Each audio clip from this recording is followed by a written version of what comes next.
ਆੜ੍ਹਤੀਆ federation ਦੀ ਅੱਜ meeting Malout ਦੇ ਵਿੱਚ ਹੋਈ ਹੈ, ਜਿਸ ਵਿੱਚ ਰਾਜਸਥਾਨ, ਹਰਿਆਣਾ ਅਤੇ ਪੰਜਾਬ ਤੋਂ ਜਿਹੜੀ ਕਿ ਡੈਲੀਗੇਟ ਜਿਹੜੇ ਆਏ ਨੇ ਆੜ੍ਹਤੀਆ ਐਸੋਸੀਏਸ਼ਨ ਜਿੰਨੀਆਂ ਵੀ ਨੇ ਸੂਬਿਆਂ ਦੀਆਂ ਉਹ ਇਕੱਤਰ ਹੋਈਆਂ ਨੇ, ਕਿਉਂਕਿ ਜਿਹੜਾ ਖੇਤੀ ਆਰਡੀਨੈਂਸਾਂ ਨੂੰ ਲੈ ਕੇ ਜਿਹੜਾ ਪ੍ਰਭਾਵ ਆੜ੍ਹਤੀਆਂ 'ਤੇ ਪੈਣ ਵਾਲਾ ਉਹਦੀਆਂ ਵਿਚਾਰਾਂ ਕੀਤੀਆਂ ਗਈਆਂ। ਸਾਡੇ ਨਾਲ ਪ੍ਰੇਮ ਨਾਗਪਾਲ ਜੀ ਜਿਹੜੇ ਰਾਜਸਥਾਨ ਦੇ ਵਿਜੇ ਨਗਰ ਤੋਂ ਆੜ੍ਹਤੀ ਐਸੋਸੀਏਸ਼ਨ ਦੇ ਪ੍ਰਧਾਨ ਨੇ, ਉਹਨਾਂ ਨਾਲ ਗੱਲ ਕਰਦੇ ਹਾਂ।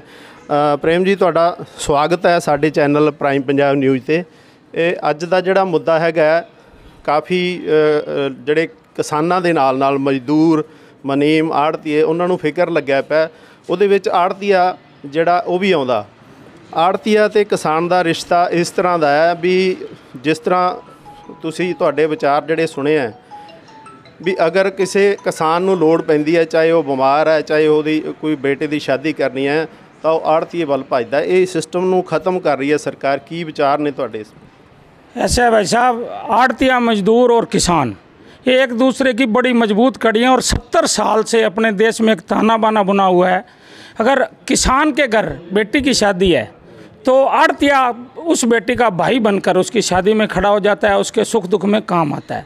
मजदूर के घर कोई सुख दुख है तो आड़तिया उस एक कड़ी को पूरा करता है और उसके सुख दुख में काम आता है। और आड़तिया का जो परिवार है वो उन किसान और मजदूरों से ही पलता है।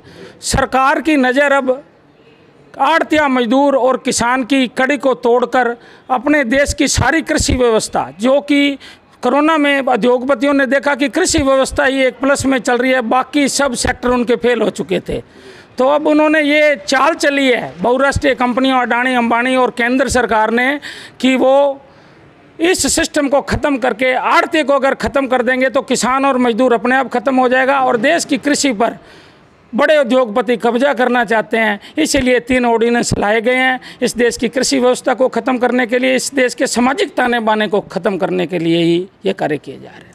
नरेंद्र मोदी के कार्यकाल ਨੂੰ ਦੇਖਿਆ ਜਾਵੇ, ਕਾਫੀ ਜਿਹੜੇ ਉਹਨਾਂ ਨੇ ਬਿੱਲ ਲਿਆਂਦੇ ਗਏ ਆ, ਚਾਹੇ ਉਹ NCR ਦਾ ਮਾਮਲਾ ਹੋਵੇ, ਚਾਹੇ ਉਹ ਦਲਿਤਾਂ ਦੇ ਨਾਲ ਸੰਬੰਧਿਤ ਕੋਈ ਮਸਲਾ ਹੋਵੇ, ਕਾਫੀ ਰੌਲਾ ਪੈਂਦਾ ਹੈਗਾ। ਜਿਹੜਾ ਹੁਣ ਆਰਡੀਨੈਂਸ ਲਿਆਂਦਾ ਹੈਗਾ ਨਰਿੰਦਰ ਮੋਦੀ ਸਰਕਾਰ ਨੇ, ਉਹਦੇ ਵਿੱਚ ਕੀ ਪ੍ਰਭਾਵ ਪੈਣ ਵਾਲਾ, ਕਿਸ ਤਰ੍ਹਾਂ ਦੇਖਦੇ ਹੋ ਤੁਸੀਂ ਉਹਨਾਂ ਦੀ ਕਾਰਜਕਾਰੀ ਨੂੰ ਹੁਣ ਤੱਕ ਦੀ ਨਰਿੰਦਰ ਮੋਦੀ?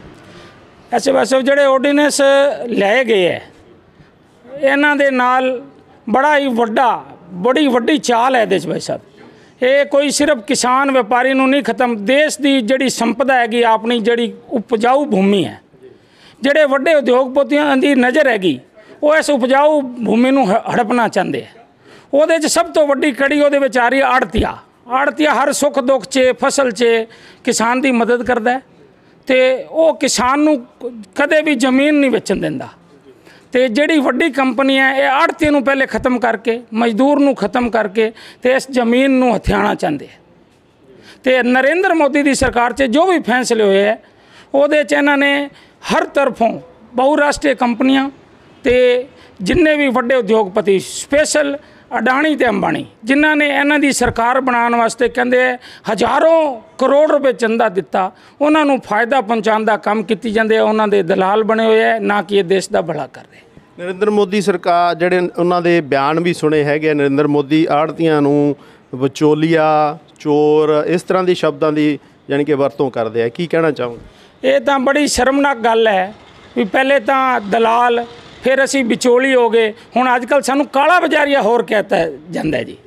ਅਸੀਂ ਇੱਕ ਅਨਾਜ ਦਾ ਵਪਾਰ ਕਰਦੇ ਹਾਂ, ਅਨਾਜ 'ਚ 2% 2.5% ਆੜਤ ਲੈਂਦੇ ਹਾਂ। ਮੈਨੂੰ ਤੁਸੀਂ ਦੱਸੋ, ਸਰਕਾਰ ਅੱਜ ਪੈਟਰੋਲ ਵੇਚ ਰਹੀ ਹੈ, ਉਹਦੇ 'ਤੇ 200% ਕਮਿਸ਼ਨ ਖਾ ਰਹੀ ਹੈ। ਕੀ ਦਲਾਲ ਅਸੀਂ ਹਾਂ ਜਾਂ ਉਹ ਸਰਕਾਰਾਂ ਹੈਗੀਆਂ? ਅਸੀਂ 2.5%, ਤੁਸੀਂ ਦੱਸੋ ਵੀ ਕਿਸੇ ਵੀ ਧੰਦੇ 'ਚ 2.5% ਖਾ ਕੇ ਕੋਈ ਚੋਰ ਹੋ ਸਕਦਾ? ਇਹ ਸਰਕਾਰਾਂ ਦੀ ਸਿਰਫ ਚਾਲ ਹੈਗੀ ਛੋਟੇ ਵਪਾਰ ਨੂੰ ਖਤਮ ਕਰਕੇ, ਛੋਟੇ ਕਿਸਾਨ ਨੂੰ ਖਤਮ ਕਰਕੇ ਤੇ ਵੱਡੇ ਜਿਹੜੇ ਉਦਯੋਗਪਤੀ ਉਹਨਾਂ ਨੂੰ ਫਾਇਦਾ ਪਹੁੰਚਾਉਣਾ ਹੈ, ਬਾਕੀ ਸਭ ਗੁੰਮਰਾਹ ਕਰਨ ਦੀ ਗੱਲ ਹੈ। ਨਰਿੰਦਰ ਮੋਦੀ ਦੇ ਨਾਲ ਇੱਕ ਸ਼ਬਦ ਜੁੜਿਆ ਸੀਗਾ ਵੀ ਮੈਂ ਚੌਕੀਦਾਰ ਹਾਂ। ਕੀ ਵਾਕਿਆ ਦੇਸ਼ ਦਾ ਚੌਕੀਦਾਰ ਹੈ ਜਿਸ ਤਰ੍ਹਾਂ ਐਜੀਟੇਸ਼ਨ ਹੋ ਰਹੇ ਨੇ ਸਰਕਾਰ ਦੇ ਖਿਲਾਫ? ਇਹ ਚੌਕੀਦਾਰ ਜ਼ਰੂਰ ਹੈਗੇ ਭਾਈ ਸਾਹਿਬ, ਇਹ ਪਰ ਚੌਕੀਦਾਰ ਹੈਗੇ ਵੱਡੇ ਉਦਯੋਗਪਤੀਆਂ ਦੇ, ਅਡਾਣੀ ਦੇ ਤੇ ਅੰਬਾਣੀ ਦੇ। जनता का इन्होंने, जनता मारू सरकार हैगी, इन्होंने जो भी नोटबंदी की ਉਹਦੇ 'ਚ देश ਨੂੰ ख़त्म किया। ਅੱਧਾ ਅਧੂਰਾ GST ਲਾਗੂ ਕੀਤਾ ਇਹਨਾਂ ਨੇ। ਪਹਿਲੇ ਨੋਟਬੰਦੀ 'ਚ ਭਾਈ ਸਾਹਿਬ ਕਿਹਾ ਸੀਗਾ ਵੀ ਇੰਨਾ ਕਾਲਾ ਧਨ ਹੈਗਾ, ਕਾਲਾ ਧਨ ਬਾਹਰ ਆ ਜਾਊਗਾ, ਜਿਹੜੇ ਨੋਟ ਪੂਰੇ ਜਮ੍ਹਾਂ ਹੀ ਨਹੀਂ ਹੋਣੇ। ਇਹਨਾਂ ਨੇ ਘੁਟਾਲੇ ਕਰ ਕਰਕੇ ਜਿੰਨੇ ਨੋਟ ਦੇਸ਼ ਦੀ ਕਰੰਸੀ 'ਚ ਛਪੇ ਸੀਗੇ ਉਸ ਤੋਂ ਵੱਧ ਜਮ੍ਹਾਂ ਕਰਵਾਤੇ। ਉਸ ਤੋਂ ਬਾਅਦ GST ਲਾਗੂ करके इन्होंने दावे किए ਵੱਡੇ ਵੱਡੇ बई एडा इन्ना टैक्स आऊगा, देश की तरक्की होगी। तो तुसी पिछले 2 साल तो तुसी पत्रकार साथी हो, तुसी हमेशा गल्लां सुनते पढ़ते रहंदे हो। देख लो भी टैक्स कलैक्शन है जिहड़ा 25% घट चुकिया है देश का। तो हुण दा जिहड़ा ऑर्डीनेंस आ रहा है इन्हें बिल्कुल जिहड़ी भारत की रीढ़ की हड्डी हैगी कृषि उन्होंने खत्म कर देना है। देश के मजदूर नूं, व्यापारी नूं ते किसान नूं बर्बाद कर देना है। तो देश नूं कंपनियां दे हत्थों गुलाम बना देना।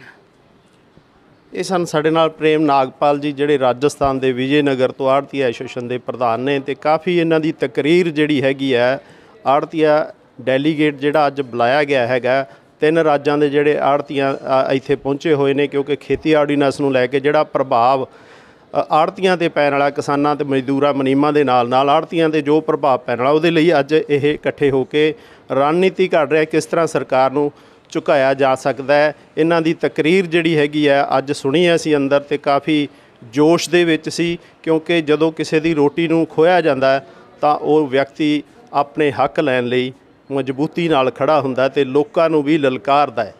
ਕੈਮਰਾ ਪਰਸਨ ਅਮਨਦੀਪ ਸਿੰਘ ਦੇ ਨਾਲ ਹਰਦੀਪ ਸਿੰਘ ਖਾਲਸਾ, ਪ੍ਰਾਈਮ ਪੰਜਾਬ ਨਿਊਜ਼, ਮਲੋਟ।